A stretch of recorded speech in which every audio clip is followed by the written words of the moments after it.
don't listen to the naysayers. Because there's always people out there that will tell you that you will not be able to do that, forget it, it's a stupid dream that you have, or a crazy vision and those. Don't listen to the naysayers. Well, what does it take to, become as successful as you did and do everything that was possible to be done? What does it take? Well, I think that the number one thing is you have to have a very clear vision, a very clear goal of where you want to go. Because only then you will get there. You can have the best airplane or the best ship in the world, but if the captain doesn't know where to go, he will just drift around. If the pilot does not know where to go, he will just drift around with his plane. So I think the key thing is that we know where we're going and that you're very passionate about that, that you see it always in front of you, the goal.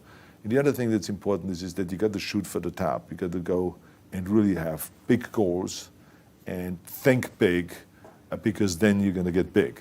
Then you're going to go and achieve big things. That is the most important thing. We don't achieve big things by accident. So shoot for the top, shoot for the sky, shoot for the for the stars. The other thing is that you got to work your butt off. If you think that you're going to go and accomplish something really special and be the best in anything in the world, and you think you can do it without working, you make a big mistake. Because no matter what I did, if it was in bodybuilding or in acting or if it is in the political arena, it always took a lot of work. And you got to put out, and you got to, sometimes make a lot of sacrifices. Notice, if you're not willing to work hard, forget about it. So there's another rule that is very important.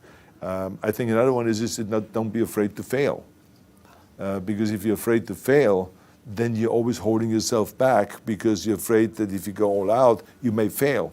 Well, in weightlifting, we learned that very quickly. The only way you could break a record is if you're willing to fail. That's when you put on more weight, you try it, sometimes you would not be able to lift it, which has happened to me many times, but eventually, when you train hard enough, you will lift it.